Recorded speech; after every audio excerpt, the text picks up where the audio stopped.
Friends समस्ते प्राय निज निज जीवन में भल जीवन साथी खोजि था किंतु समस्त भाग्य रे सच्चा भल पाइबा मिले न थाए। समस्ते प्राय केवल गोटे झीर चरित्र और निजर भल पाइबार आंतरिकतार ही भल साथी खोजि था किंतु एमिति आहुरी बहुत कारण अच्छी जहाँ को आपण माने ध्यान देवा उचित। ज्योतिषशास्त्र अनुसार समस्त 12टी राशि व्यक्ति मानक व्यवहार और स्वभाव अलग अलग होता है।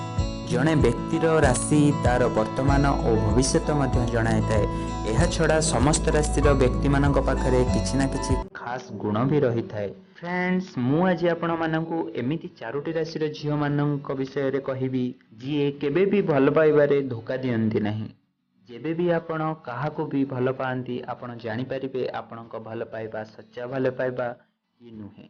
प्रथम राशिटी हैला मकर राशि। फास्ट तो भल पाइबारे जड़े आउ जन को बुझीबा अत्यंत आवश्यक होता है। मकर राशि झील मैंने बहुत शांत स्वभाव अटंती और शास्त्र अनुसार एमाने बहुत विश्वासी अटंती। यही राशि झील मैंने जो साथी उपरे पूरा विश्वास करिथांती एमिति कि थरे जहाको निज हृदय रे स्थान दियंती तांको सारा जीवन भूली पारंती नहीं। फ्रेंड्स द्वितीयटी हैला कर्कट राशि। यही राशि झील मैंने बहुत भोला और भावुक स्वभाव अटंती आउ एमानंक भोलापण ही एमानंकु निज साथी ठारू केबे भी अलग हबाकू दिए नहीं। यही राशि झील मैंने तांको साथी मानंकु निजर हृदयर गभीरतारू भल पाई थांती। निज साथीर छोट छोट जरूरी जिनिस को भी मन रखी था। फ्रेंड्स तृतीयटी हैला वृष राशि। ज्योतिषशास्त्र अनुसार यही राशि झील मैंने बहुत चालाक और दायित्ववान अटंती।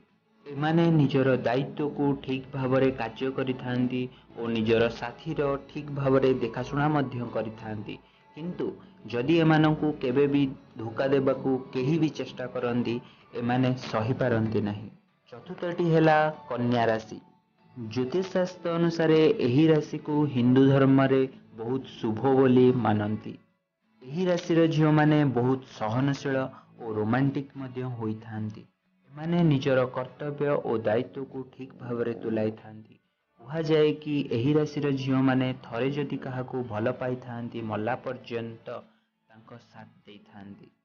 फ्रेंड्स ए थिला 4टी राशि झील मैंने जो मैंने केबे भी भल पाइबारे धोखा दियंती नहीं। मु आशा करुच्ची ए वीडियो आपण मानंकु बहुत भल लागिथिबो और निज जीवन साथी खोजिबारे बहुत हेल्पफुल रहिबो। जदि ए वीडियोटी आपण मानंकु भल लागि थाए लाइक करंतु कमेंट करंतु और एपरि मस्त वीडियो देखिबा पई चैनल सब्सक्राइब करि नियंतु। So friends keep smiling, good luck and take care, bye bye.